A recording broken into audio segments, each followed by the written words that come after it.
تو فرشتے عذاب کے آئیں گے یا فرشتے ثواب کے آئیں گے، فرشتے اچھا سلوک کریں گے یا برا سلوک کریں گے، یہ سب مرنے والے پر ڈیپینڈ کرتا ہے۔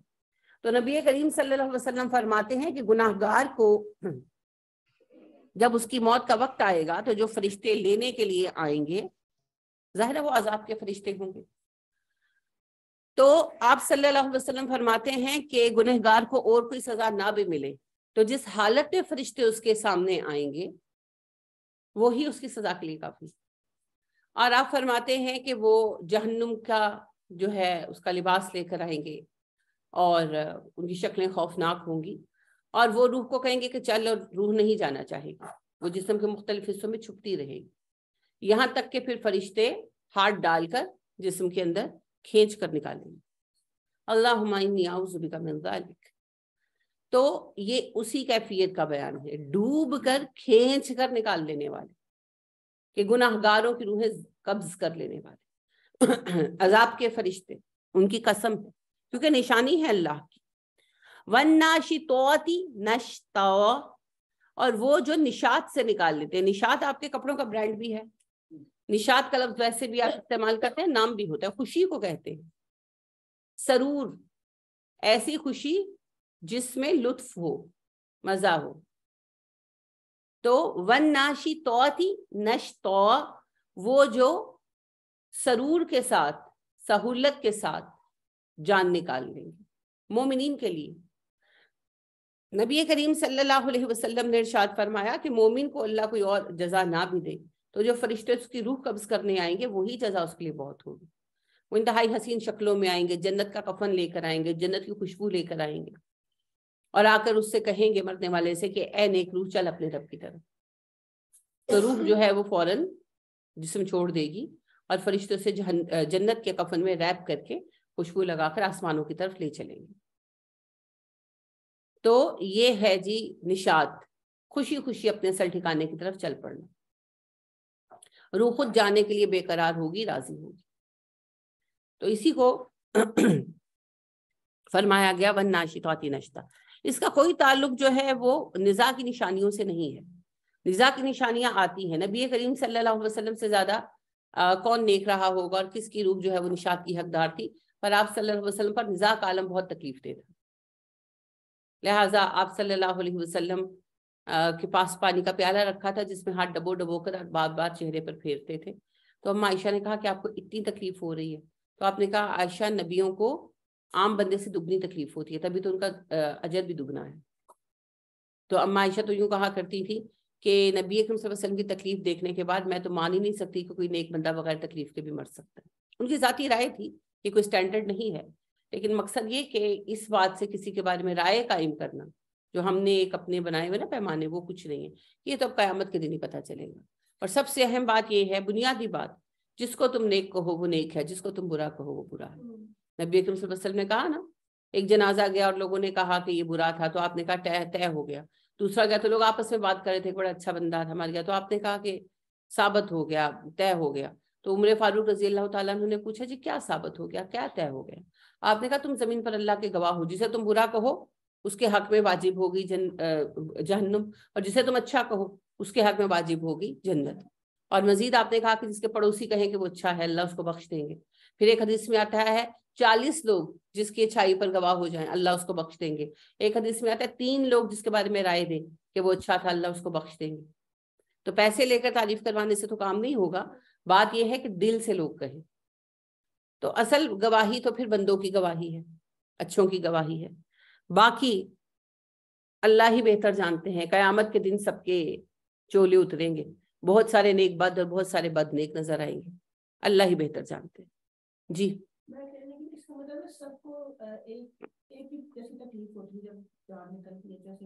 بلکہ زیادہ تر یہ بات درست ہے کہ جو گنہگار ہوتے ہیں ان کو نہیں ہوتی، زیادہ تر۔ میں نے کہا نا 100% کرائٹیریا نہیں ہے، کسی کو اللہ عبرت کی مثال بنا دے تو وہ اللہ کی مرضی ہے، ہم کچھ نہیں کر سکتے، کیونکہ اللہ عبرت کی مثال بھی تو بناتے ہیں۔ آپ دیکھ لیں کہ یہ جو ہیں پرویز مشرف صاحب، یہ کب سے اذیت جھیل رہے ہیں، اب اللہ کو پتا ہے کہ مقصد کیا ہے، لیکن فی الحال تو وہ عبرت کی مثال ہی ہے۔ ایک وقت یہ تھا وہ تو فوراً ہی مر گئے نا, وہ تو سلسلہ ہی اور ہو گیا. وہ تو کسی کے ساتھ بھی ہو سکتا ہے. آپ دیکھیں جو ہمارے فضائیہ کے نوجوان ہیں, جب ان کے طیارے کریش ہو جاتے ہیں یا ویسے جنگ کے دوران مرتے ہیں, وہ تو ان کے ساتھ بھی ہوتا ہے. جو بم دھماکے ہوئے, کتنے معصوم لوگ اس میں مارے گئے, بچے اور عورتیں تک ماری گئیں, وہ اس کرائٹیریا میں نہیں آتا. وہ تو کسی کے ساتھ کہیں بھی کبھی بھی ہو سکتا ہے. آپ دیکھیں کہ جو صحابہ بیر معونہ میں شہید کیے گئے, ان کی لاشیں وہیں پڑی رہیں. اطلاع مدینہ تب تک پہنچی جب تک بہت دیر ہو چکی تھی, اور پھر وہ دشمن کے علاقہ تھا, لاشیں لا بھی نہیں سکتے تھے. ان کو چیل کوے گدے نوچ کر کھا گئے. تو یہ کوئی کرائٹیریا نہیں. باقی ضیاء الحق صاحب کے بارے میں سب سے متنازع شخصیت ضیاء الحق کو مانا جاتا ہے, کہ کئی لوگ ان کو بہت اچھا مانتے ہیں, ہیرو مانتے ہیں, بہت سارے انہیں ویلن مانتے ہیں. اللہ ہی بہتر جانتا ہے. پرویز مشرف صاحب تو یہ تھا کہ ان کے بھی اسی طرح ہیں, کچھ کام اچھے ہیں کچھ برے ہیں, جیسے سب کے ہوتے ہیں. لیکن یہ ہے کہ بہت دبنگ آدمی تھے, فوجی تھے, کسی کی جرت نہیں تھی بولنے کی. تو اب آپ دیکھیں ان کی بے بسی کا عالم بھی دیکھیں, ان کا عروج دیکھا ہے, آپ دیکھیں ان کی بے بسی کا زمانہ بھی ہے. باقی اللہ کو بہتر پتا ہے. لیکن بہت ساری اموات ایسی آپ کی نظر سے گزریں گی, میری بھی نظر سے گزری ہیں, کہ یعنی کہ جیسے کوئی ٹی وی اینکر ہے, وہ بیٹھا انٹرویو لے رہا ہے, سڈنلی مر گیا. کوئی فلم سٹار دے رہا ہے, کھڑا کھڑا مر گیا. ایک وہ بڑا مشہور وہ تھا, باکسر تھا, یورپین تھا, نام نہیں میرے ذہن میں, بہت پلے بوائے مشہور تھا. تو وہ لڑتے لڑتے وہ گرا اینڈ ہی ڈائیڈ. تو یعنی کہ 100% ہم کرائٹیریا نہیں بنا سکتے. لیکن نارملی یہ ہے, کیونکہ نبی کریم صلی اللہ علیہ وسلم نے یہ سٹینڈرڈ بنایا کہ آپ نے فرمایا کہ مومن کی ہر تکلیف اس کے گناہ کا کفارہ ہوتی ہے. اسے ایک کانٹا بھی چپتا ہے تو اس کا ایک گناہ معاف ہوتا ہے, اور ایک نیکی اس کے لیے لکھی جاتی ہے, یہاں تک کہ وہ نزا کی تکلیف سہتا ہے, اور اللہ کے حضور جب حاضر ہوتا ہے تو وہ گناہوں سے پاک ہوتا ہے. تو الحمدللہ اللہ سبحانہ و تعالیٰ کی طرف سے یہ مومنوں کے لیے ہے. تو بہت دفعہ ایسا ہوتا ہے, آپ کے سامنے کتنے ہی ایکٹرز ہیں, خاص طور پر میں انڈین ایکٹرز کی بات کروں گی, ہالی ووڈ کے اور بالی ووڈ کے دونوں کے, کہ آپ دیکھیں ان کی کتنی عمریں ہو گئی, still they are healthy, they are fit, اور وہ اسی طرح اپنی لائف انجوائے کرتے اور پیک پر زندگی گزارتے چلے جاتے. تو میرے جتنا میں نے سمجھا ہے, تو یہ بھی اللہ کی سزاؤں میں سے ایک سزا ہے, کہ کوئی جو ہے نا, اللہ سبب نہیں چھوڑتے. اللہ کہتے ہیں نا, جو میں نے ان کو اولادیں دی, مال دیا, میں چاہتا ہوں کہ ان کا ہر کام دنیا میں برابر ہو جائے, ان کے پاس کوئی عذر نہ رہے قیامت کے دن. باقی وہی بات ہے کہ ان چیزوں کا ہم 100% کرائٹیریا نہیں بنا سکتے. تو بس اللہ آسانی فرمائے. اصل میں دیکھیں, نزا کا عالم بھی جو ہے, یہ بھی ایک موقع ہے نا کہ انسان استغفار کرے, کہ چلو اس وقت کی استغفار ہی قبول ہو جائے. کیونکہ نزا کا عالم ہونے کے باوجود کسی کو یہ پتہ نہیں ہوتا کہ میں نے اب ماری جانا, تو لہٰذا وہ بھی ایک آخری چانس ہے. تو جو شدید تکلیف میں مبتلا رہا 2 دن 3 دن 4 دن, تو وہ استغفار کرتا ہے, اپنے گناہ یاد کرتا ہے, تو اللہ مہربان ہے, وہ قبول کرتے تب بھی کر لیں. تو لہٰذا یہ ایک فرصت ہے, ایک مہلت ہے. لیکن جب ایک دم سے موت آئی اور لے گئی تو موقع ہی نہیں ملا نا. سڈنلی بیٹھے بیٹھے وہ جی باتھ روم میں گئے اور وہیں پہ مر گئے, ناشتہ کرنے کے لیے نوالا منہ میں ڈالا وہیں مر گئے, بیڈ سے اٹھے گرے وہیں مر گئے. اب اس موت میں ٹھیک ٹھاک تھے جی, کیا ہوا تھا, کچھ بھی نہیں ٹھیک ٹھاک, کچھ بھی نہیں ہوا تھا. تو پھر سوچا ہی نہیں نا, پھر استغفار کا موقع بھی نہیں ملا. تو ظاہری تجزیہ تو یہی ہے سب کا. اب حقیقتاً ہر بندے کا معاملہ الگ ہے جی, ہر بندے کا معاملہ الگ ہے. تو لہٰذا وہ اللہ کے ساتھ براہ راست معاملہ ہے. ہم جب بات کرتے ہیں ہم عموم پر بات کرتے ہیں, یعنی کہ ہم اوور آل بات کرتے ہیں. اب پرسن ٹو پرسن ظاہرہ یہ ویری کرتا ہے, وہ اللہ کے ساتھ ہے سب کا معاملہ. وَالسَّابِحَاتِ سَبْحًا, سین باہا, سبح کا مطلب تیرنا ہوتا ہے. تسبیح اسی سے ہے, کیونکہ جس طرح ہم تیر کر جلدی پہنچتے ہیں یا اڑ کر جلدی پہنچتے ہیں, اسی طرح تسبیحات ہمیں اللہ سے قریب کر دیتی ہیں. تو وہ جو تیر کر جانے والے ہیں, اڑ کر جانے والے ہیں, فرشتے, تیرنا بھی یہاں پانی میں نہیں ہوا میں مراد ہے, اڑنا ہی اصل میں ایکچولی مراد ہے. تو مطلب کہ فرشتے جو ہواؤں میں اڑتے پھرتے ہیں اور اپنے کام فوراً سر انجام دیتے ہیں. فَالسَّابِقَاتِ سَبْقًا, اور ان کی قسم ہے جو سبقت کرتے ہیں, فوراً سبقت کرنا, کہ یعنی فرشتے جو ہیں وہ ہڈ حرامی ان میں نہیں پائی جاتی جیسے انسانوں میں ہوتی ہے نا, ماں کہتی ہے بیٹے پانی پلا دو، وہ آگے سے کہتے ہیں تم کھڑی ہو باجی تم پلا دو. تو وہ اس طرح نہیں کرتے فرشتے. کام کا کہا جائے تو بڑھ چڑھ کر کرتے ہیں، ہر کوئی چاہتا ہے کہ مجھے ہی کام سونپا جائے. تو اللہ فرما رہے ہیں جو آگے بڑھ کر کام کرنے والے. فالمدبرات امرا، اور وہ جو تدبیر کرنے والے ہیں کسی کام کی. مدبر تدبیر سے ہے نا، کہ کام صرف کرتے نہیں، کام کو بہت ہی پلاننگ کے ساتھ کرتے ہیں. ایسے نہیں کہ بس آئے اور تھر تھلی مچائی اور چلے گئے، نہیں، پوری پلاننگ کے ساتھ کام کرتے ہیں. تو پلاننگ کے ساتھ کام کرنا سنت ہے اللہ کی بھی، فرشتوں کی، مومنوں کو بھی چاہیے پلاننگ کے ساتھ کام کرے. پھر اللہ اگر اس پلاننگ میں کوئی رکاوٹ اللہ کی طرف سے آ جائے تو وہ اس کی مرضی. لیکن پلاننگ کے ساتھ کام کرنا جو ہے یہی درست طریقہ ہے. تو فرشتے بھی پلاننگ کے ساتھ کام کرتے ہیں، انہیں پورا ورک پلان دیا جاتا ہے، شیڈیول دیا جاتا ہے. جو اینول شیڈیول ہے وہ تو شب قدر میں، لیلۃ القدر میں مل جاتا ہے، اور پھر اس شیڈیول کے مطابق جبرائیل جو ہیں وہ سارے فرشتوں کو سال بھر ان کی ڈیوٹیاں دیتے رہتے ہیں کہ کس کی کہاں ڈیوٹی ہے، اس نے کیا کرنا ہے. تو یہ پلان جو ہے ویکلی ملتے ہیں، لہٰذا پیر اور جمعرات کے دن فرشتے چینج ہوتے ہیں نا، نبی اکرم صلی اللہ علیہ وسلم نے فرمایا ہے. تو وہ پھر جو ہے ویکلی پلان ہوتے ہیں. پھر فرشتوں کی ڈیوٹیاں صبح و شام بھی بدلتی ہیں، تو وہ بھی پھر سب کی ڈیوٹی جس کے ساتھ لگنی ہے اسے کہاں ڈیوٹی دینی ہے وغیرہ. تو سارا کچھ پلان ہے جی، ایسے نہیں ہے کہ بس رینڈم چل رہا ہے، نہیں، ہر چیز اپنے پلان کے مطابق ہو رہی ہے. تو ہمیں جب لگتا ہے کہ ہم نے کوئی بڑا تیر مار لیا ہے، دراصل وہ اللہ کا فضل ہوتا ہے. ہم کوئی تیر مارنے کے لائق نہیں ہے، تو وہ تو اللہ فضل کر دیتے، اللہ نے پلان کر دیا ہوتا ہے کہ اچھا اس کا ہی کام کروا دینا ہے. تو سب اللہ کا فضل ہے، اللہ کے فیصلے. یوما، جس دن، ترجفو کانپے گی، اور راجفہ کانپنے والی، راجفہ راجفہ ہوتا ہے لرز اٹھنا، زلزلے کے لیے استعارت استعمال ہوتا ہے. اب اللہ نے اتنی عظیم قسم اٹھائی فرشتوں کی. اللہ کہتے ہیں مجھے ان فرشتوں کی قسم ہے جو میری نشانی ہے. اب فرشتوں کا یعنی فرشتوں پر ایمان سبھی رکھتے ہیں. ہندوؤں میں بھی جو مختلف امور کے دیوتا مانے جاتے ہیں تو ان میں بھی تو ایمان ہے نا اس بات کا. انہوں نے بگاڑ تو دیا ہے لیکن بہرحال پایا تو جاتا ہے.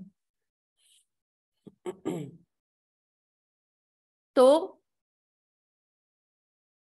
اللہ کہتے ہیں میں ان فرشتوں کی قسم کھا کر کہتا ہوں، یوم ترجف الراجفہ، کہ وہ دن ضرور آئے گا جس دن کانپ اٹھے گی کانپنے والی، کہ زمین کانپ اٹھے گی. قیامت اینڈ آف ٹائم آئے گا اور زمین کانپ اٹھے گی.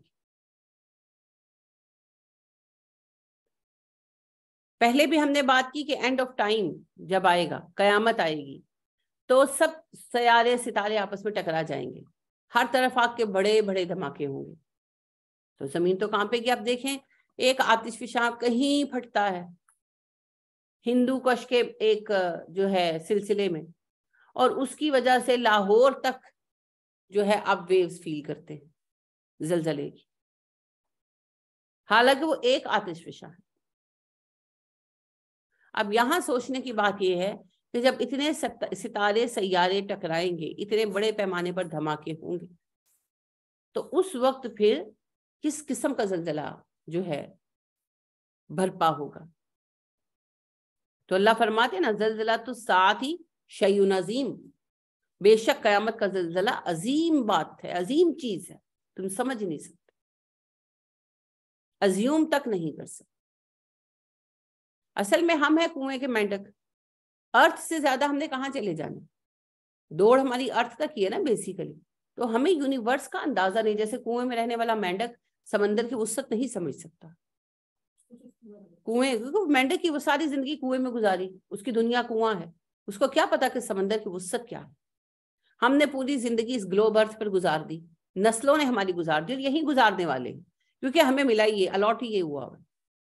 تو یونیورس کی وسعت کیا ہے ہم ایگزیکٹلی کبھی سمجھ ہی نہیں سکتے. صرف چند اہل علم ہے جنہیں کچھ اندازہ ہے، حقیقتاً تو وہ بھی نہیں سمجھ سکتے، لیکن تھوڑا اندازہ ہے. جو ماہرین فلکیات ہیں ان کو تھوڑا اندازہ ہے، لیکن سچ مچ یونیورس کی وسعت کیا ہے اس کا کوئی کسی کے پاس تصور بھی نہیں. تو جس کو اندازہ ہی نہیں کہ سمندر کی وسعت کیا ہے، وہ کیا جانے گا کہ جب سمندر میں طوفان آتا ہے تو پھر کیسا جو ہے وہ بھرپا ہوتا ہے دنیا میں تباہی کا منظر۔ تو جب ہمیں یہی اندازہ نہیں کہ یونیورس کی وسعت کیا ہے، تو پھر ہم کیسے اندازہ لگائیں کہ جب یونیورس تباہ ہوگی تو کس شدت کی تباہی وقوع پذیر ہوگی؟ ہم اسے ازیوم نہیں کر سکتے۔ اور یہ بھی اللہ کے فضلوں میں سے فضل ہے، کیونکہ انسان جس قدر خوفزدہ ہو جانے والی مخلوق ہے، ہم سب ہی، اگر کوئی واقعہ پیش آنا ہو اور ہمیں یقین ہو کہ پیش آنا ہے تو ہمیں گھلا دیتا ہے نا، ٹینشن، خوف۔ اگر ہمیں سچ مچ اندازہ ہو جائے ہم تو ویسے ہی خوف سے مر جائیں کہ ایک دن قیامت آنی۔ تو یہ بھی اللہ کا فضل ہے کہ ہمیں اندازہ نہیں ہو پاتا۔ یوم ترجف الراجفہ، جس دن کانپ اٹھے گی، یہ کانپ اٹھنے والی، یعنی کہ کائنات جو ہے وہ کانپ اٹھے گی۔ تتبعها الرادفہ، اور پیچھے آئے گی آنے والی۔ اتباع سے ہے، تباع سے ہے، تابع عین، آپ جانتے ہیں، پیروی کرنا، پیچھے آنا۔ اور رادفہ، رادالفہ، رادف کہتے ہیں پیچھے بیٹھنے والے کو، ردیف کہتے ہیں جو سواری میں پیچھے بیٹھا ہو۔ تو شعر کے آخر میں جو لفظ ریپیٹ ہوتا ہے اسے ردیف کہتے ہیں، کیونکہ وہ بار بار آخر میں آ رہا ہوتا ہے نا۔ تو اس کے پیچھے آئے گی، پیچھے آنے والی، یعنی کہ اینڈ آف ٹائم کے بعد کیا آئے گا؟ قیامت اینڈ آف ٹائم ہی کو کہتے ہیں نا، حشر۔ اینڈ آف ٹائم قیامت ہی ہے، اور کیا ہے؟ قیامہ کا مطلب ہے، لفظی مطلب ہے قائم ہونے والی۔ قیامہ کہا جاتا ہے اس وقت کو جب دنیا ختم ہو جائے گی۔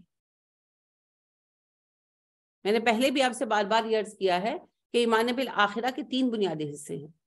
ایک وہ حصہ جس کے دروازے پہ ہم کھڑے ہیں، یعنی کہ دجال کا ظہور، عیسیٰ علیہ السلام کا آنا، امام مہدی کا آنا، اور وہ جو ہے یاجوج ماجوج کا نکلنا، یہ اہم واقعات پیش آنا، اور اسلام کا غالب دین بن کر دنیا کا واحد دین بننا۔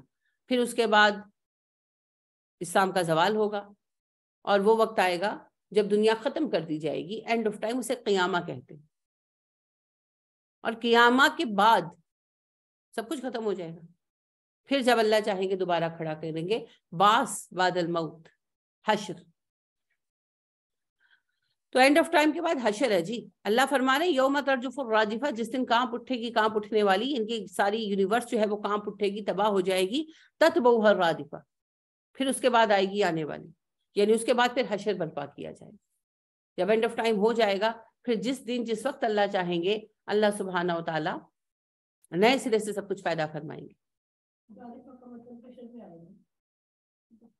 رادفہ کا مطلب تو ہے پیچھے آنے والی، اس سے مراد حشر یہاں، یعنی کہ مطلب کا ہے، مطلب تو لفظی ہے نا، بعد میں آنے والی، پیچھے آنے والی، یہ لفظ استعمال جو ہے وہ حشر کے لیے ہوا ہے۔ تو نبی کریم صلی اللہ علیہ وسلم فرماتے ہیں کہ جب اللہ سب کو اٹھانے کا فیصلہ فرمائیں گے تو اللہ سبحانہ و تعالیٰ وہ باجا سور پیدا کریں گے، اور سور پھونکنے والا فرشتہ پیدا کریں گے۔ وہ فرشتہ سور پھونکے گا اور سب کچھ ریکریٹ ہو جائے گا، سب کچھ، پوری یونیورس بنے گی جی۔ اور پھر آخر کار سب سے اینڈ پر انسان اٹھیں گے اپنی قبروں سے۔ اور آپ صلی اللہ علیہ وسلم فرماتے ہیں کہ ریڑھ کی ہڈی کھڑی کی جائے گی، ریڑھ کی ہڈی پر بارش کا قطرہ پڑے گا، اور وہ اس طرح اگائے گا جسم جس طرح پودے اگتے ہیں، فوراً ہی ہڈیاں بنیں گی، اسکیلیٹن پر گوشت چڑھے گا، گوشت پر سکن آئے گی، اور انسان جب ہوش میں آئے گا تو وہ دیکھے گا کہ میدان حشر میں بھیڑ کا ایک حصہ ہے چل رہا ہے۔ تو یہ لمحاتی عمل ہوگا جی۔ تو لہٰذا پھر حشر قائم ہو جائے گا۔ قلوبن، کچھ دل، یومئذ اس دن، واجفتن دھڑک رہے ہوں گے، کچھ دن اس دن گھبراہٹ کا شکار ہوں گے۔ واجفہ واو جیم فا کہتے ہیں تیز ہو جانا دھڑکن کا، گھبراہٹ کی وجہ سے، جیسے بی پی لو یا ہائی میں ہوتا ہے نا کہ ہارٹ بیٹ بہت بڑھ جاتی ہے، اور کبھی ہارٹ بیٹ بڑھی ہی ہوگی آپ کی تو اس سے کتنی تکلیف ہوتی ہے۔ حالانکہ دیکھا جائے تو صرف ہارٹ بیٹ بڑھتی ہے، لیکن ایک عجیب طرح کا جو نا تکلیف لاحق ہو جاتی ہے، آپ نہ بیٹھ سکتے ہیں نہ کھڑے ہو سکتے ہیں، آنکھوں سے آنسو بہی جا رہے ہیں، کیا ہوا ہے؟ کچھ نہیں، کوئی بھی پوچھتا، کوئی جواب بھی نہیں ہوتا ہے نا۔ تو ویسے بھی خطرناک ہے ہارٹ بیٹ کا بڑھنا۔ تو دل دھڑک رہے ہوں گے سے مراد یہ ہے کہ گھبراہٹ کے ساتھ بے چین ہو رہے ہوں گے۔ اب سوارھا خاشعہ، آنکھیں جھکی ہوں گی، خاشن عین خشا ہوتا ہے جھکنا، خشوع اسی سے ہے نا۔ ان کی نظریں جھکی ہوئی ہوں گی، شرمسار ہوں گے، شرمندہ ہوں گے. یقولونا وہ کہیں گے کیا انا بے شک ہم ہیں لمردودونا رد کیے جانے والے. رد اصل میں ہوتا ہے واپس پھیرنا، را دال دال. تو ردی کیا ہوتی ہے؟ جو کاغذ آپ پھینک دیتے ہیں پھٹ پھاڑ کر، وہ پروسیس ہوتے ہیں نا، ری پروسیس کیے جاتے ہیں، ری یوز کیے جاتے ہیں. تو اسی لیے ان کو ہم ردی کہتے ہیں کہ یہ ہم لوٹا رہے ہیں. رد کا لفظی مطلب را دال دال کا ہوتا ہے لوٹا دینا. تو ردی وہ چیز ہوتی ہے جسے ہم واپس لوٹا دیتے ہیں پروسیس ہونے کے لیے. لمردودونا کیا ہم لوٹائے جانے والے ہیں، فی الحافرہ پہلی حالت میں. حافارہ اس کی روٹ ہے. حافرہ ہوتا ہے واپس ماضی کی طرف پلٹنا، یعنی کہ جیسے کوئی پھر مجھے 20 سال کا کر دے. نہیں ہو سکتا نا، ابھی تو نہیں ہو سکتا، لیکن مرنے کے بعد اللہ اٹھائیں اور ہمیں اسی حالت میں کر دیں جس میں ہم اس زندگی میں ہیں، تو اس کے لیے حفارہ کا لفظ استعمال ہوا. یقولون وہ آج کہتے ہیں آئینا لمردودون فی الحافرہ، اچھا ہم پھر لوٹائے جائیں گے پہلی حالت پر. یعنی اللہ کہتے ہیں کون شرمسار ہوں گے جو آج انکار کرتے ہیں آخرت کا اور کہتے ہیں اچھا یہ کیا بات ہے، ہمیں پھر دوبارہ اٹھایا جائے گا. جب ہم مر جائیں گے، مٹی میں مل جائیں گے، ہمارے جسم ہڈیاں گل سڑ جائیں گی، تو پھر اللہ ہمیں اسی شکل پر کھڑا کر دیں گے، اسی جسم کے ساتھ کھڑا کر دیں گے. یہ بات تم لوگ کہتے ہو. کیا اذا جب کننا ہوں گے ہم عظامن ہڈیاں، نخیرہ بوسیدہ، نون خارا ہوتا ہے بوسیدہ ہونا چیز کا.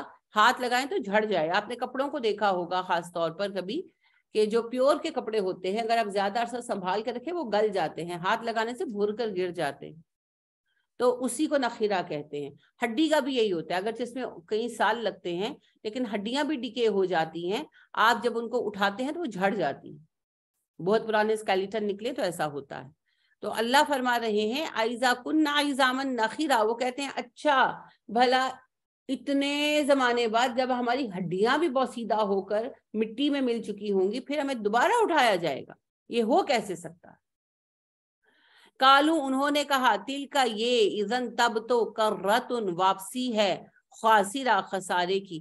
کرہ اصل میں کہتے ہیں باری کو، مرتبہ جیسے آپ کہتے ہیں نا ایک مرتبہ، دو مرتبہ، پہلی مرتبہ، دوسری مرتبہ، وہ ہے کہ یہ والی واپسی، یہ سیکنڈ ٹرم جو ہے ہماری، یہ تو خسارے والی ہوگی. پھر وہ کہتے ہیں اچھا اگر ایسا ہو گیا تو ہمیں تو بڑا خسارہ ہوگا کہ ان کے دوبارہ اٹھایا جائے گا، حساب لیا جائے گا. یہ تو بڑے نقصان کی بات ہے. مذاق کی باتیں کرتے تھے نا، مذاق اڑاتے تھے.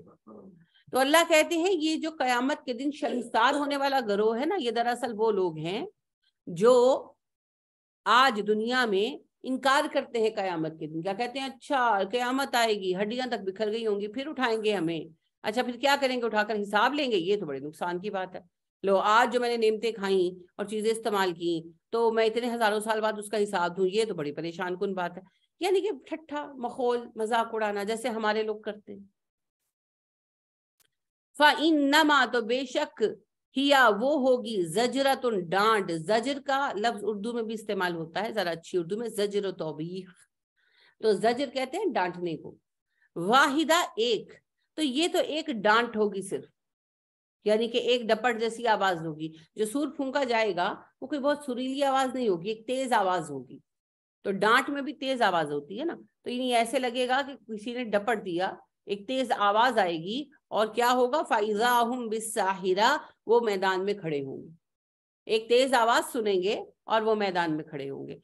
اب ہوگا یہ کہ سور پھونکا جائے گا تو جسم جو ہے وہ بننا شروع ہو جائے گا، لیکن کان جو پہلی آواز سنیں گے وہ کیا سنیں گے؟ فرشتوں کی ڈپٹ ہی سنیں گے نا، کہ فرشتے کہہ رہے ہوں گے چلو بھائی پہنچو میدان حشر میں، سب کو بگا رہے ہوں گے ایک طرف. تو سب سے پہلی آواز آئے گی کان میں ہوش میں آنے کے بعد فرشتوں کی، اور جب ہوش آئے گا تو میدان میں بھاگ رہے ہوں گے باقی لوگوں کے ساتھ. تو اللہ فرماتے ہیں یہ جو تمہیں لگتا ہے نا کہ بڑا ناممکن واقعہ ہے، یہ بہت آسان ہے ہم پر، اور یہ بڑی سہولت کے ساتھ پیش آ جانے والا ہے. اس میں کوئی ایسی چیز نہیں ہے کہ جو پیش نہ آ سکتی ہو. حال کیا عطا کا آئی آپ کے پاس حدیثو خبر موسیٰ کی، کیا آپ کے پاس موسیٰ کا قصہ پہنچا ہے نبی صلی اللہ علیہ وسلم؟ یعنی اب اللہ یہ بتا رہے ہیں کہ یہ کوئی پہلے اہل مکہ وہ لوگ نہیں ہیں جنہوں نے قیامت کا انکار کیا یا نبی کو جھٹلایا. ایسی بہت امتیں گزری اور تباہ کر دی گئی. لہٰذا اللہ فرماتے ہیں کیا موسیٰ کی اطلاع آئی آپ کو, موسیٰ کی خبر ملی؟ اس جب ناداہ پکارا اسے ربہ, اس کے رب نے, بالوادی المقدس, مقدس وادی میں, طوا کی, جب اس کے رب نے اسے طوا کی مقدس وادی میں پکارا. اچھی طرح پتا ہے آپ کو, ڈسکس ہو چکا, موسیٰ علیہ السلام مصر واپس جا رہے تھے مدین سے, اور راستے میں آپ علیہ السلام کوہ طور کے قریب رکے ہوئے تھے, جہاں آگ نظر آئی. آگ لینے گئے تو اللہ سبحانہ و تعالیٰ نے کلام کیا اور کہا کہ موسیٰ میں تمہارا رب ہوں, اور پھر انہیں ان کی ڈیوٹی تفویض کی گئی. اذهب الى فرعون, جا فرعون کی طرف, انہ طغا, وہ بڑا سرکش ہو گیا ہے. اللہ نے کہا موسیٰ علیہ السلام سے کہ موسیٰ تم فرعون کی طرف جاؤ, فرعون بہت سرکش ہو گیا ہے. یعنی کہ فرعون جو ہے وہ سرکشی پر آمادہ ہے, اسے جا کر سمجھاؤ. تو پہلا مرحلہ سمجھانے کا ہے جی. کہیں بھی ڈائریکٹ ایکشن نہیں لیا جائے گا, پہلے اصلاح کی کوشش کریں, کیونکہ اصلاح سب سے بہتر ہے. دیکھیے نبی کریم صلی اللہ علیہ وسلم نے جب معجزات کے لیے بہت زیادہ دعا کی, جب آپ صلی اللہ علیہ وسلم کے سامنے یہ چیلنج رکھا سرداران مکہ نے کہ یا تو یہ پہاڑ ہٹ جائیں, یا ہمارے علاقے میں چشمے بہہ نکلیں, یا تمہارا گھر سونے کا بنا دیا جائے, یا راتوں رات تمہارے لیے ایک باغ نکل آئے ہرا بھرا جس میں نہریں جاری ہوں, ہم تمہیں نبی مان لیں گے. آپ نے اللہ سے دعا کی, جواب کیا ملا کہ یہ نعمتیں میں دے دوں گا, یہ معجزات دے دوں گا, لیکن پھر میں ایسی سزا دوں گا ایمان لانے والوں کو جو کبھی کسی کو نہیں دی. اور اگر آپ معجزے کے لیے دعا نہ کریں, اصرار نہ کریں, تو پھر میں مہلت دوں گا. تو آپ صلی اللہ علیہ وسلم نے مہلت کو چنا. تو کیا یہ اچھا نہیں ہوا؟ کیونکہ آپ کو بھی پتا ہے, مجھے بھی پتا ہے, ایمان کس نے لانا تھا؟ کسی نے بھی نہیں لانا تھا. پھر مکہ صفحہ ہستی سے مٹ جاتا, یا کم از کم وہ قوم صفحہ ہستی سے مٹ جاتی. لیکن جب آپ نے مہلت کو قبول کر لیا, اس وقت تو بڑا مذاق بنا. کہا بھی, صفوان بن امیہ نے کہا کہ آج کے بعد فرشتہ اتر آئے میری آنکھوں کے سامنے, سیڑھی لگا کر آسمان سے, کہے تو نبی ہے, میں تب بھی تجھ پر ایمان نہیں لاؤں گا. لیکن ایمان لایا, ایمان لایا, ایسا نہیں, لائے ایمان. غزوہ حنین میں لائے ایمان صفوان جو ہے. اور فتح مکہ کے بعد یہ سارے ہی ایمان لے آئے, ان تقریباً 100-125 لوگوں کو نکال کر جو مارے جا چکے تھے, جن کے لیے لکھا جا چکا تھا وہ کافر ہی مریں گے. 70 تو بدر میں مرے تھے, اور بعد کی جنگوں میں جو تھوڑے بہت مرے. تو 100-150 لوگ میکسیمم ہیں, 150, ان کو نکال دیں, باقی سارا مکہ مسلمان ہے. بے شک آج بیٹھ کر ہمارے عالم الغیب لوگ فرماتے ہیں تو فلانا ان میں منافق تھا, فلانا منافق تھا, فلانا منافق تھا. لیکن بات یہ ہے کہ یہ ان کے پاس تو غیب کی خبر آئی ہوگی, مجھے نہیں پتا, لیکن نبی کریم صلی اللہ علیہ وسلم نے ان میں سے کسی کو منافق نہیں کہا. انہوں نے نبی کریم صلی اللہ علیہ وسلم کے ساتھ نمازیں پڑھی, جہاد کیے, اور آج تک ان کی نسلیں مکہ میں دین پر قائم ہیں. تو لہٰذا یہ جو فیصلے ہیں یہ اللہ پر ہی چھوڑ دینے چاہیے.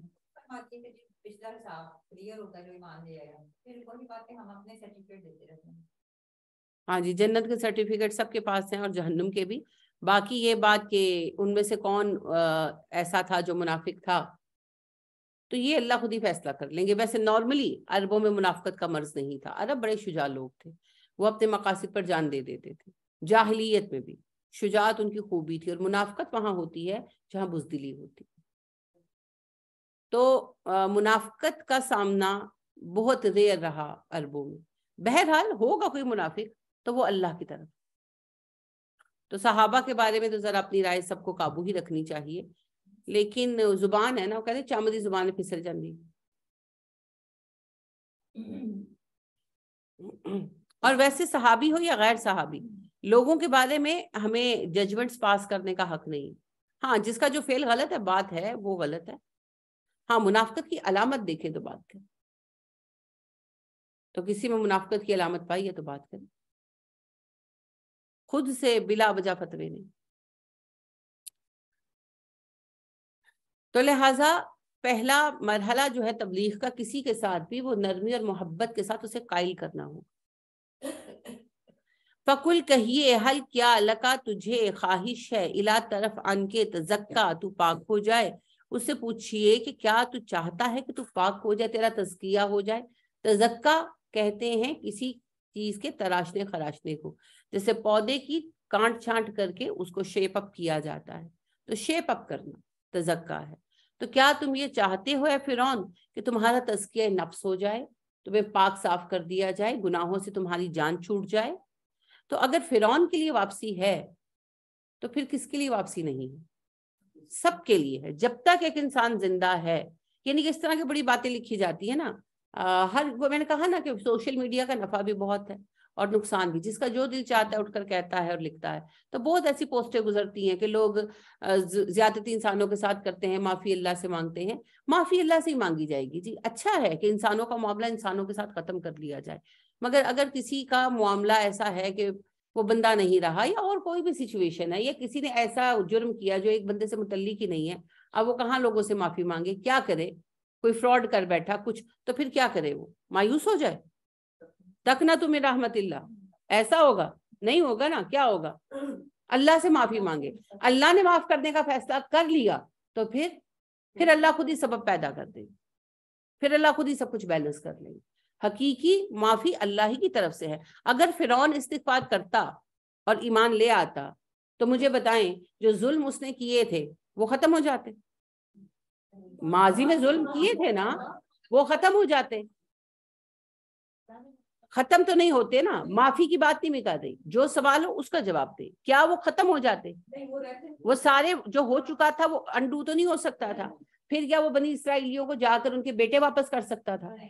کیا کر سکتا تھا؟ کچھ بھی نہیں کر سکتا تھا نا. لیکن جب ایک بندے نے استغفار کر لی تو پچھلا حساب معاف ہو گیا. اب جو بنی اسرائیلی, اب یا دیکھیں وہ کافر تھا, بنی اسرائیلی مومن تھے, اب ان کو اللہ خود بخود جو ہے وہ کر دے گا, بدلہ دے دے گا. ٹھیک ہے نا. اب آپ دیکھیں کہ یہ جو ہے حضرت وحشی رضی اللہ تعالیٰ عنہ, انہوں نے حضرت حمزہ کو شہید کیا. اب کیا یہ معاف نہ ہوتے؟ اسلام قبول کر لیا نا. اب حضرت حمزہ کی شہادت تو انڈو نہیں ہو سکتی, ان کے کھاتے سے ہی گناہ مٹ گیا, لیکن حضرت حمزہ کی شہادت کا اجر جو ہے ان کی فیملی کو, خود حضرت حمزہ کو وہ ملے گا, وہ اللہ کمپنسیٹ کریں گے. ہم کو نہیں فتوے لگانے والے. لہٰذا کسی کے لیے راستہ بند نہیں. جب فرعون کے لیے بند نہیں ہے تو کسی کے لیے راستہ بند نہیں ہے, کسی کے لیے راستہ بند نہیں ہے. ابھی آپ پڑھیں گے اللہ سبحانہ و تعالیٰ نے فرمایا جب فرعون کے پاس تو جائے تو اس سے نرمی سے بات کرنا, سمجھانا اس کو, شاید وہ باز آ جائے. تو بات یہ ہے کہ ہمیں یہ فتوے لگانے کا کوئی حق نہیں. اللہ کرے کہ ہم کسی کے حق میں زیادتی نہ کریں, لیکن اگر کسی نے کی ہے تب بھی اصل فیصلہ اللہ کا ہے. کسی کے استغفار کے بیچ میں ہم حائل نہیں ہو سکتے. تو پھر وہ حدیث میں آپ کو ریمائنڈ کرواؤں گی جو نبی کریم صلی اللہ علیہ وسلم سناتے تھے اس بنی اسرائیلی کی جس نے 99 قتل کیے تھے, اور ایک زاہد کے پاس گیا جو بڑا عبادت گزار تھا مگر علم نہیں رکھتا تھا, اور وہ اس سے کہنے لگا کہ میں نے 99 قتل کیے ہیں, میں توبہ کرنا چاہتا ہوں. تو اس نے کہا تو 99 بندوں کا قاتل, تو توبہ کرے گا؟ تیری توبہ تو مردود ہے, تو بھی مردود ہے. اسے غصہ ہے, اسے بھی مار دیا. اب 100 قتل پورے ہو گئے. اب پھر اس کو افسوس ہوا کہ میں تو توبہ کرنے نکلا تھا, یہ میں نے کیا کر دیا. پھر وہ گیا ایک عالم کے پاس, اس کو کہنے لگا کہ میں نے 100 بندے قتل کیے اور میں توبہ کرنا چاہتا ہوں, کیا میرے لیے کوئی راستہ ہے؟ تو وہ کہنے لگے توبہ میں اور تمہارے درمیان کون حائل ہو سکتا؟ جب تم نے سوچ لیا تمہاری توبہ ہو گئی. اللہ تو بہت مہربان ہے. ہاں میں تمہیں یہ مشورہ دیتا ہوں کہ اس آبادی کو چھوڑ دو, یہاں کے لوگ بہت شر پسند ہے اور تمہاری فطرت میں بھی عادت میں بسا ہوا ہے شر, تو فلاں علاقے میں چلے جاؤ, وہاں کے لوگ نیک ہے, وہاں رہ کر تمہیں اپنے آپ کو چینج کرنے میں آسانی ہوگی. تو وہ بندہ روانہ ہوا اور بستی میں پہنچنے سے پہلے مر گیا راستے میں. تو عذاب اور ثواب دونوں کے فرشتے آ گئے. عذاب کے فرشتے کہتے تھے ہم لے کر جائیں گے, اس سے 100 بندے مارے, اور ثواب کے فرشتے کہتے تھے ہم لے کر جائیں گے, اس نے توبہ کی آخر میں. تو پھر اللہ سبحانہ و تعالیٰ سے ان کے پوچھا فرشتوں نے کہ اب ہم کیا کریں. تو اللہ نے کہا زمین میت کرو, اگر یہ بروں کی بستی کے قریب ہے تو جہنم میں جائے گا, اور نیکوں کی بستی کے قریب ہے تو جنت میں جائے گا. اور نبی اکرم صلی اللہ علیہ وسلم فرماتے اللہ نے زمین کو حکم دیا کہ نیکوں کی بستی کی طرف سے سکڑ جا, تو وہ اس طرف قریب ہو گیا اور اسے جنت میں بھیجا گیا. تو ہم کون ہیں بیٹھ کر یہ فتویٰ دینے والے؟ اللہ کے بندے ہیں. اگر وہ اللہ کی طرف لوٹیں گے, اور جو جتنا سرکش ہے وہ لوٹے گا, اللہ اتنا ہی خوش ہوں گے. آپ اپنے آپ کو دیکھ لیں, آپ کا سرکش بیٹا واپس لوٹے گا تو کیا آپ خوش نہیں ہوں گے؟ اور جتنا اس نے تکلیف دی ہوگی اتنی خوشی ہوگی نا اس کی تابع داری کی. تو انسان اللہ کی ہی فطرت پر. لہٰذا یہ بڑی سخت باتیں لکھی جاتی ہیں, اور ایسی وہ بنا کر ڈالتے ہیں نا پوسٹیں کہ بس بندہ آشا شکار اٹھتا ہے. لیکن اپنے قلم کو, اپنی زبان کو تیز کم رکھنا چاہیے, اور خیر کی بات منہ سے کرنی چاہیے, اور لوگوں میں مایوسی نہیں پھیلانی چاہیے. سب کے لیے راستہ کھلا ہے جو جب پلٹ آئے، جب پلٹ آئے. اور توبہ کرنے والا تو ایسا ہے جیسا ماں کے پیٹ سے پیدا ہونے والا ہے، اس کے سارے گناہ معاف ہو جاتے ہیں. اب پھر چاہے اس نے کوئی فراڈ ہی کیوں نہ کیا ہو. یہ اللہ کا وعدہ ہے جی. پھر اللہ ان لوگوں کو خود کمپنسیٹ کرے گا نا. کیونکہ فرض کریں کسی نے کوئی فراڈ کیا اور وہ پیسہ اس نے، کوئی بھی اکیلا نہیں کرتا، وہ سارا ڈسٹریبیوٹ ہو گیا.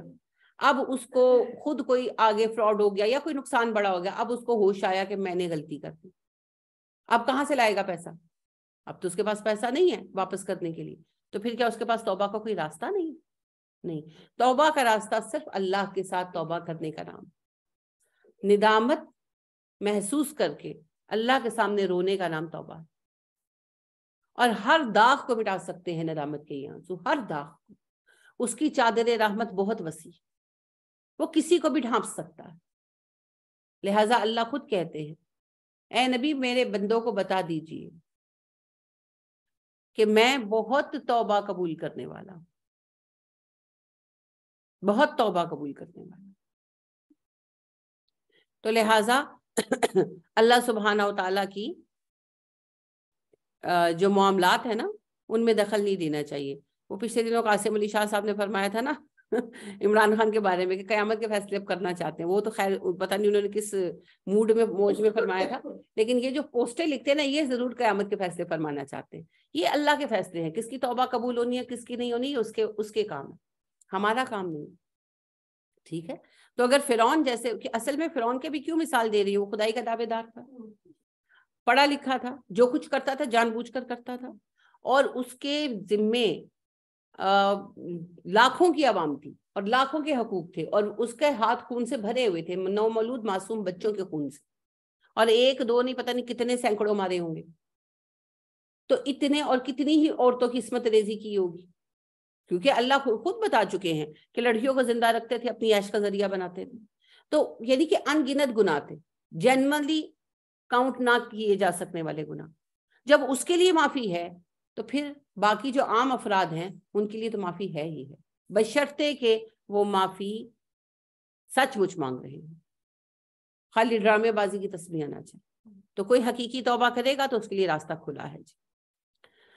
تو اللہ سبحانہ و تعالیٰ نے کہا کہ فرعون کے پاس جائیں، وہ بڑا سرکش ہوا ہے، اسے سمجھائیے موسیٰ کہ تمہیں کیا ہو گیا، کس مسئلے میں پڑے ہو، کیا تم چاہتے ہو کہ تمہیں پاک کر دیا جائے، تم تزکیہ نفس چاہتے ہو. اب ہم کہتے ہیں جی میں نے تو پتا ہے ایس بندے نے نہیں راہ راستے آنا. اللہ رب ہے، عالم الغیب ہے، مگر اس نے فتویٰ نہیں لگایا. کیا اللہ کو پتا نہیں تھا کہ فرعون نے ایک دن ڈوبنا ہے؟ کیا اللہ کو پہلے سے نہیں پتا تھا یہ حادثہ یکا یک ہوا ہے؟ کیا اللہ کو علم نہیں تھا کہ اس نے موسیٰ علیہ السلام کی تبلیغ پر ایمان نہیں لانا؟ پتا تھا نا اللہ کو. پھر بھی اللہ نے کہا go and take your chances. ہمیں کچھ نہیں پتا پھر بھی ہم ایزیوم کر لیتے ہیں اینے کدی ٹھیک نہیں ہونا، میں نے پتا ہے کہ ہمیں پتا ہے. لہٰذا ایک خاتون ہے، امریکن نیگرو ہیں، اور پیدائشی وہ جو تھی نا ڈیفارمڈ تھی، ان کا نچلا دھڑ کام نہیں کرتا تھا. تو ایک تو نیگرو اوپر سے ڈیفارمڈ، تو سلم میں رہتی تھی، سلم میں بڑی ہوں، تو باپ بھی شرابی تھا اس طرح. تو وہ وہاں جو سرکاری خیراتی اسکول تھا وہاں پر جا کر انہوں نے پڑھ لیا، او لیول کر لیا. تو ایک ادارے میں جاب کرتی تھی. تو اسلام کے بعد انہوں نے اپنا نام فاطمہ رکھا، ان کا ایکچوئل نام میں بھول گئی. تو وہ جاتی تھی جہاں جاب کرتی تھی، راستے میں نا اسلامک سینٹر ان کو پڑتا تھا. تو وہاں ان کی ایک بندے سے ملاقات ہوئی اور اچھی دعا اسلام ہو گئی. اس نے ان کو بہن بنا لیا. اور یہ پریشان بہت تھیں کہ ایک تو ڈسیبل تھیں، سلم میں جھوپڑ پٹی میں رہتی تھیں، باپ شرابی تھا، ماں بھی شرابی تھی، گھر میں لڑائیاں تھی، یہ اکیلی کماتی تھی، بھائی بھی نہ کھٹو، جو ہمارے یہاں کے حال ہوتے ہیں، بھائی بھی نہ کھٹو، باپ بھی نہ کھٹو. ماں پہلے کام کرتی تھی پر وہ بھی شراب کی لت میں انہوں نے بھی چھوڑ دیا، اکیلی کماتی تھیں، پیسے باپ اور بھائی چھین لیتے تھے. تو اپسیٹ رہتی تھی، دکھی رہتی تھی. تو وہ ان سے ملاقات ہوئی اسلامک سینٹر کے ایک لڑکے سے، اچھی دوستی ہو گئی، بہن بنا لیا انہوں نے. تو یہ وہاں پہ رک جاتی، بات چیت ہوتی اس طرح. تو گریجول یہ ہوا کہ یہ مسلمان ہو گئی. مسلمان ہو گئی، قرآن کچھ سیکھا، اوبویسلی فوراً پورا تو نہیں سیکھ لیا، جتنا سیکھا. تو تبلیغ کے لیے ان کو موٹیویٹ کیا جاتا تھا کہ بھئی آپ لوگ کہیں نہ کہیں تبلیغ کریں، اور یہ سکھایا جاتا تھا کہ برے لوگوں پر زیادہ توجہ دیں. تو انہوں نے چوز کیا کہ جو قیدی ہیں جیلوں میں ان سے ملوں گی. تو یہ جانا شروع ہوئی. تو وہاں پر ہوتا ہے کہ ریفارمز کے لیے نا ملنے دیتے ہیں، اپنے پادریوں کو بھی ملنے دیتے ہیں. تو وہ جاتی قیدیوں سے بات چیت کرتی. تو ایک قیدی تھا، میں پھر اس کا نام بھول گئی کیونکہ بہت عرصہ ہو گیا ان کا قصہ مجھے پڑھے ہوئے. تو کہتی ہیں کہ وہ میری بات بہت دھیان سے سنتا تھا اور بہت روتا تھا. وہ ڈرگ پیڈلر تھا، تو وہ بڑا غم کرتا تھا، بڑا روتا تھا. تو ایک دن کہتی ہے کہ نا جس بات میں نا وہ بہت رویا تھا، وہ کہنے لگا کہ ہم جیسے لوگوں کو سمجھانے سے اور ہمارے توبہ کرنے سے معاملہ حل نہیں ہوگا. اگر یہ معاملہ حل کرنا ہے تو تم جو ہے نا فلاں بندے کو سمجھاؤ. اب وہ جیسا کہ میں نے عرض کیا، میں نے واقعہ بہت عرصہ پہلے پڑھا تھا، میں نام بھی بھول گئی ہوں، لیکن وہ اپنے ٹائم کا 90s کا بہت بڑا کیس رہا ہے، یہ مجھے پتا ہے. تو وہ ڈرگ کا یہ کہ اس وقت ڈرگ مافیا کا ہیڈ تھا، جو پھر مسلمان ہو گیا اور پھر سارا معاملہ ہوا. تو وہ کہتی ہیں کہ میں نے اس کو کہا کہ یہ مجھے کہاں ملے گا. تو وہ پھر اس نے کہہ تو دیا جذبات میں آ کر، تو اس نے منع کیا کہ نہیں تم اس معاملے میں نہ پڑھو. تو اس نے کہا نہیں میں تو ضرور ملوں گی. تو اس نے کہا تمہیں کوئی پہنچتے بھی نہیں دے گا. پہلے اس سے سمجھایا، پھر وہ مذاق اڑانے لگا. بہرحال یہ وہ مشہور آدمی تھے. اور مائک ٹائسن تو جو ہیں وہ باکسر ہیں. تو وہ جو ہے وہ صاحب جو ہیں وہ بڑے مشہور آدمی تھے، یعنی کہ وائٹ کالرڈ وہ تھے نا مجرم، تو ان کا مینشن تھا سب کچھ. تو یہ وہاں پر گئیں اور ان سے ملنے کے لیے اصرار کیا. تو وہ جانے نہیں دے رہے تھے ان کے گارڈز وغیرہ. تو وہ خود باہر نکلے ہوئے تھے، اپنے گھر کے گارڈن میں واک کر رہے تھے. تو شور سن کر انہوں نے پوچھا کہ کیا بحث ہو رہی ہے؟ کہ جی یہ ایک عورت ہے، ڈسیبل ہے، نیگرو ہے، یہ آپ سے ملنا چاہتی ہے. تو ہم کہہ رہے ہیں کہ بغیر اپوائنٹمنٹ آپ سے نہیں ملا جا سکتا. تو انہوں نے دیکھا، انہوں نے کہا اچھا یہ ہے ڈسیبل ہے، اسے آنے دو. تو کہنے لگے کہ ہاں بھئی کیا چاہیے تمہیں؟ تو کہنے لگی میں آپ سے نا بات کرنا چاہتی ہوں. تو انہوں نے کہا کہ کہو. تو کہنے لگی کہ نا تم نا یہ ڈرگز کا کام چھوڑ دو. تو ظاہر اسے غصہ آ گیا. وہ کہنے لگے کہ تم نے مجھے اتنی بڑی بات کہی، اگر کوئی اور ہوتا تو میں اسے باہر پھنکوا دیتا، تم ڈسیبل ہو اس لیے میں تمہارا لحاظ کر رہا ہوں، تو جاؤ تو دوبارہ نہ آنا. لیکن بہرحال وہ خاتون ان سے بحث کرتی نہیں، جانے پر آمادہ نہیں ہوئی. آخر ان کا تم مجھ سے چاہتی کیا ہو؟ تو کہنے لگی میں روز آپ سے 10 منٹ ملنا چاہتی ہوں. اوکے. وہ 10 منٹ روز آنے لگی اور ان کی بات چیت ہونے لگی. تو وہ بیان کرتی ہیں کہ گریجولی وہ 10 منٹ کا ٹائم جو ہے وہ 2 گھنٹے 3 گھنٹے ڈسکشن چلتی رہتی، اور وہ میرا انتظار کرتے، اور ہر طرح سے ڈسکشن ہوتی، یہاں تک کہ وہ وقت آیا 2 سال لگے مگر وہ مسلمان ہو گئے. انہوں نے خود کو گرفتاری کے لیے پیش کیا. یہ بہت ہی تہلکہ خیز کیس ہے. آپ اگر دیکھیں گے نا کہ ڈان آف ڈرگ مافیا ایمریس اسلام، تو آپ کو یہ جو ہے نا 90s کا یہ کیس خود ہی مل جائے گا. اس وقت میرے ذہن میں ان کا نام نہیں ہے. اینی ویز انہوں نے اپنے آپ کو گرفتاری کے لیے پیش کر دیا، اور جو ہے انہوں نے کہا کہ میں سارے جو اس میں انوالو لوگ ہیں ان کی تفصیل دے دوں گا. تو پھر وہی ہوا جو ہمیشہ ہوتا ہے، ان کو جیل میں زہر دے دیا گیا. پھر یہ بہت بڑا مسئلہ بنا کہ جیل میں زہر کیسے CBI کی تحویل میں دیا گیا. پھر ان کو جو ہے وہ کیا اسے کہتے ہیں، کئی آفیسر جو ہے معطل ہوئے. بڑا لمبا ڈرامہ ہوا. اور آپ کو پتا ہے کہ ڈرگز کا کاروبار جو ہے، نشے کا کاروبار ہے، یہ بڑے بڑے وزیروں کی سرکردگی کے بغیر نہیں ہوتا. تو لہٰذا پھر بہت بڑے اسٹیٹ لیول پر جو ہے نا ڈرامہ کھیلا گیا، کئی لوگوں پر کیس چلا، کچھ کو سزائیں بھی ہوئیں، بڑا کچھ ہوا. تو اس طریقے سے اس کیس کو سمیٹ دیا گیا. لیکن اس پورے واقعے کو سنا کر میں آپ سے، اس کے بعد پھر ان کو امریکہ کے اس وقت کے جو تھے پریزیڈنٹ، انہوں نے بلایا، ایوارڈ بھی دیا، ملاقات بھی کی، بڑا نام ہوا ان کا. اور بحث سے سوشل ورکر جو فاطمہ ہے، انہوں نے پھر اس کے بعد کافی کام کیا ہے. لیکن میں آپ سے کہنا یہ چاہتی ہوں کہ ایک ایسا بندہ جو ڈرگ کا اتنا بڑا ریکٹ چلا رہا تھا اور امریکہ کا ڈرگ کا ڈان تھا، وہ بھی بدل سکتا ہے بشرطے کہ کوئی اس پر محنت کرے. ہم لوگ محنت تو کرنا ہی نہیں نا چاہتے. ہم چاہتے ہیں کہ بس سینے سے لگائیں اور اگلا ولی بن جائے. ایسا نہیں ہو سکتا. کام کرنا پڑے گا، فٹیک لینی پڑے گی، تکلیف اٹھانی پڑے گی، پھر اللہ کو پتا ہے کیا ہوگا. اور 99 ٹائمز انسان بدل جاتا ہے، کیونکہ سب کے اندر خیر ہے، شر ہے تو خیر بھی. البتہ کوئی شیطان دنیا میں پیدا نہیں ہوا، کوئی صرف شر لے کر پیدا نہیں ہوا. ہم لوگ ازیوم کر لیتے ہیں کہ اس نے رہنا ہی برا ہے. تو ازمپشن سے کام نہ لیں. بلکہ جس کے لیے جو کر سکیں وہ کریں۔ تو اللہ کہتے ہیں کہ آپ اس سے پوچھیں کہ تم کیا پاکیزگی نفس چاہتے ہو، ایک اچھے انسان بننے کا ارادہ ہے؟ وَأَهْدِيَكَ، میں رہنمائی کروں گا تیری، إِلَىٰ رَبِّكَ، تیرے رب کی طرف، فَتَخْشَىٰ، تاکہ تجھ میں خشیت پیدا ہو۔ میں تجھے تیرے رب سے انٹروڈیوس کراؤں گا، میں تجھے بتاؤں گا تیرا رب کون ہے، کیا ہے، کیسا ہے، تاکہ تیرے اندر خشیت جنم لے، تو اپنے رب کو پہچان سکے۔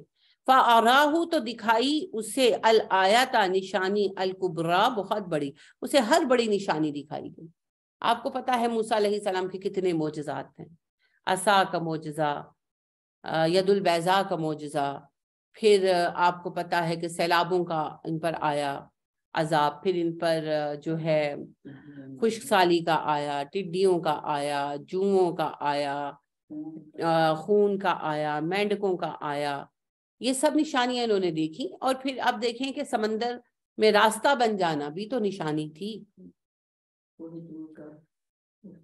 نہیں، وہ ان کو نہیں پیش آیا تھا، وہ اس میں جو ہے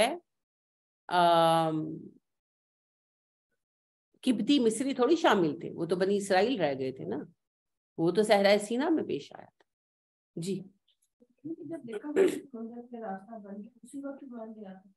جی میں وہی کہہ رہی ہوں کہ سمندر میں راستہ بننا، سمندر کے پانی کا دو طرفوں پہ رک جانا، اللہ خود کہتے ہیں کہ ہم نے سمندر کو پھاڑ دیا کالطود العظیم، اور روک دیا جیسے دو بڑے بڑے پہاڑ ہوں، تو دونوں سائیڈوں کے اوپر سمندر روک دیا گیا، اس کی لہریں جو ہیں وہ پہاڑ کی طرح منجمد ہو گئیں۔ اور سب جانتے ہیں کہ جادو کے ذریعے کسی کو بے وقوف تو بنایا جا سکتا ہے، اس کی نظر بندی تو کی جا سکتی ہے، لیکن جادو کے ذریعے دنیا کے کام میں رکاوٹ نہیں ڈالی جا سکتی، اتنی اللہ نے جرأت کسی کو نہیں دی۔ یہ ایک ہی مصیبت ہے جس کو یہ اجازت ملی ہے، چھوٹ ملی ہے، اور وہ ہے دجال۔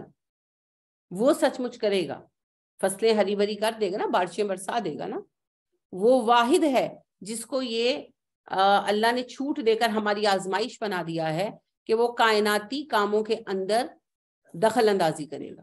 اگرچہ چیزوں کو روک تو نہیں پائے گا، لیکن کچھ چیزوں کو اپنی مرضی کے مطابق محدود پیمانے پر کر لے گا، وہی جیسا کہ فصلوں کو ہرا بھرا کر دینا، بارش برسا دینا، مردے کو زندہ کرنا، اندھے کو ٹھیک کرنا، کوڑی کو ٹھیک کرنا۔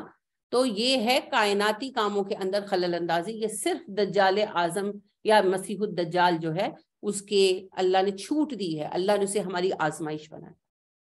باقی دنیا کا کوئی بڑے سے بڑا جادوگر ایسا نہیں کر سکتا، اور مصری اس بات کو بخوبی جانتے تھے، کیونکہ مصریوں میں جادو کا علم مذہبی علم مانا جاتا تھا، اور جو بنتا تھا فرعون اس کو اس علم کو سکھایا جاتا تھا۔ تو اسی وجہ سے آپ دیکھیں جو جادوگر تھے انہوں نے جب عصا کو سانپ بنے ہوئے دیکھا اور دیکھا کہ وہ کھا گیا لکڑیاں لاٹھیاں وغیرہ، تو وہ ایمان لے آئے، کیونکہ وہ جانتے تھے کہ ہم جادو سے صرف وہم ڈال سکتے ہیں، کسی چیز کی حیت چینج نہیں کر سکتے، تبھی وہ بغیر کسی بحث کے ایمان لے آئے تھے موسیٰ علیہ السلام پر۔ تو اسی وجہ سے اس کو بھی پتا تھا، جب اس نے سمندر کو اس حالت میں دیکھا، میں آج تک حیران تھی وہ کیسا عظیم نظارہ ہوگا نا، اور دیکھنے والوں کی عقل پر حیرت ہے۔ ہر دو طرف، ایک طرف یہ قبطی قوم تھی اور دوسری طرف بنی اسرائیل، جو چند میل کے سفر کے بعد ہی موسیٰ سے کہنے لگے کہ ہمیں ایک بچڑا بنا دو۔ ایک طرف ان کے ایمان کا کیا لیول تھا، اور دوسری طرف یہ ظالم تھے کہ انہوں نے جب دیکھا کہ موسیٰ اور ان کی امت پار اتر گئی تو خود بھی پیچھے گھس پڑے، بجائے اس کے کہ اس اللہ کی عظمت پر ایمان لے آئیں جو اس قدر طاقتور ہے، تو لہٰذا پھر ڈوب گئے۔ تو کیسی کیسی نشانیاں نہیں اللہ نے دکھائی۔ دیکھیے نا، اللہ تعالیٰ دماغ کو معاف کر دیتا ہے کہ بھی اللہ تعالیٰ کو ان تم کو راستہ بنا کے دے رہا ہے، تم تھوڑی دے رہا ہے تم پکڑ لو گے، معاف ہی ہوگی نا تمہارا۔ اللہ رب کریم نے ہمیں عقل سوچنے کے لیے دی ہے، لیکن جب انسان تکبر کا شکار ہوتا ہے تو اس کی عقل کام کرنا چھوڑ دیتی ہے، اس کے لیے اللہ کو ایکسٹرا محنت کرنے کی ضرورت ہی نہیں ہے نا، ہر متکبر انسان کی عقل کام کرنا چھوڑ دیتی۔ آپ دیکھیں شیطان علم والا تھا، جو علم ان کو دیا گیا تھا، کتاب کچھ تو ملی ہوگی نا، اس کا عالم تھا، اپنی قوم کا ہیڈ تھا، عبادت گزار بھی تھا، اسے اتنی چھوٹی سی بات سمجھ نہیں آئی کہ اللہ نے کسی کو ایک عہدہ دیا ہے تو اس عہدے کا انکار اللہ کا انکار ہے۔ آدم کی تو کوئی حیثیت تھی نہیں، حیثیت تو اللہ کے حکم کی تھی، اسے ہی موٹی سی بات سمجھ نہیں آئی۔ اصل بات یہ ہے تکبر عقل کو معوف کر دیتا، اسی لیے تکبر حرام۔ متکبرین کا مسئلہ یہی ہے، انہیں اپنی غلطی نظر نہیں آتی، انہیں دوسروں میں عیب نظر آتے ہیں، اپنی غلطی نہیں دکھائی دیتی۔ تو تکبر نے اس کی عقل مار دی تھی، لہٰذا تمام نشانیاں دیکھ کر بھی جھٹلا دیا۔ فَكَذَّبَ وَعَصَىٰ، اور اسے جھٹلایا اور نافرمانی کی۔ موسیٰ علیہ السلام کی تکذیب کر دی نا، ہر نشانی کو جھٹلا دیا۔ لہٰذا جب موسیٰ علیہ السلام نے اسے عصا کی نشانی دکھائی، ید بیضا کی نشانی دکھائی، تو جادوگر بلا لی، تو بار بار ریپیٹ کیا اس نے، اور نافرمانی کی۔ ثم ادبر یسعیٰ، پھر وہ واپس لوٹا پوری کوشش کرتے ہوئے۔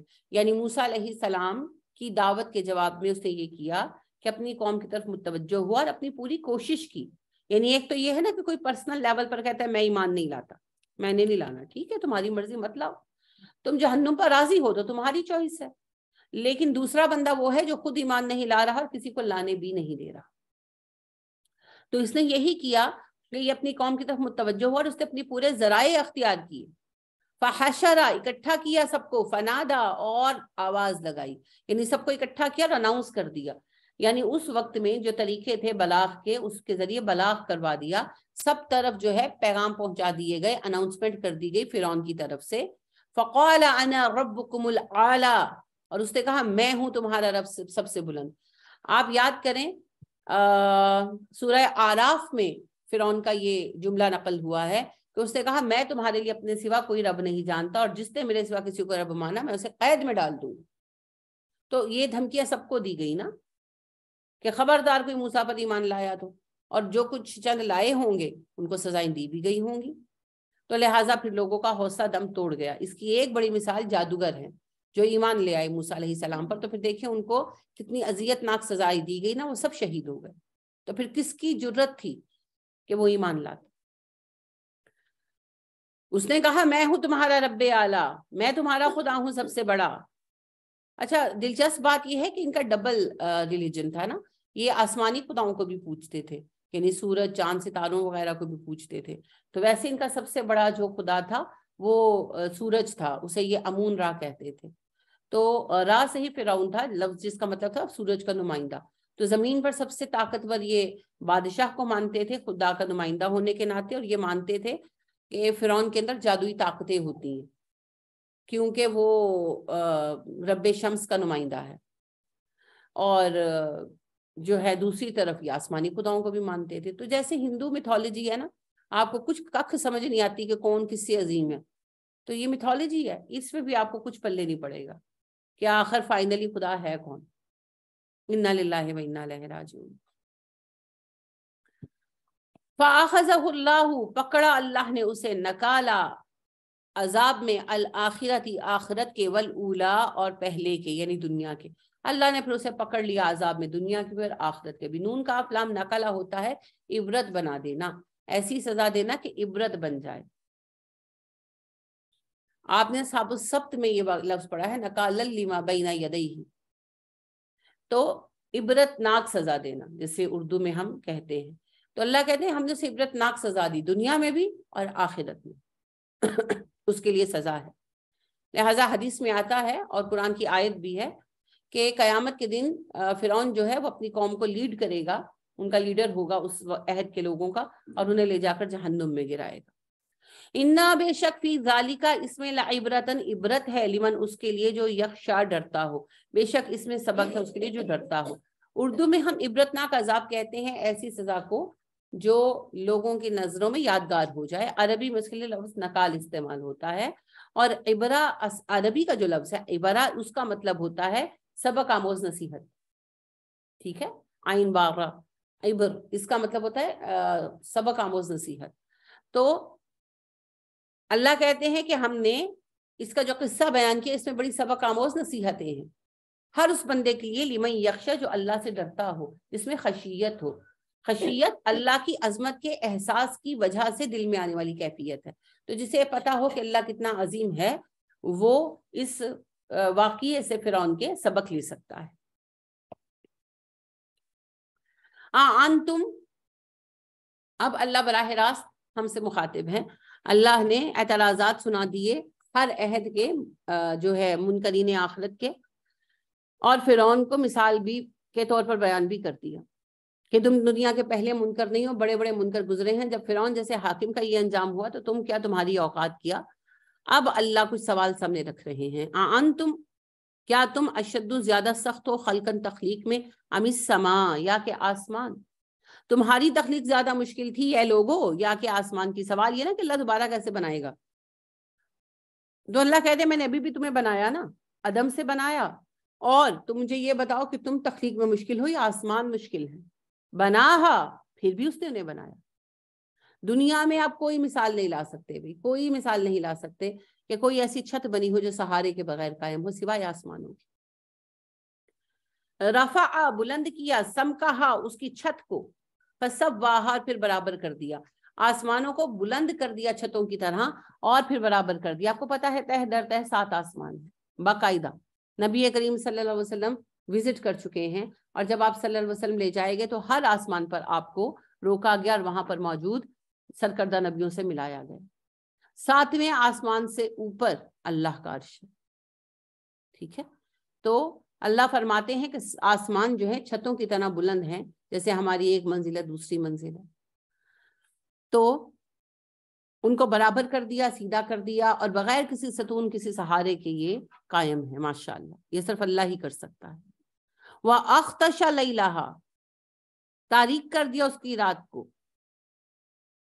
وَأَخْرَجَ، نکالا، ضُحَاهَا، اس کی دھوپ کو.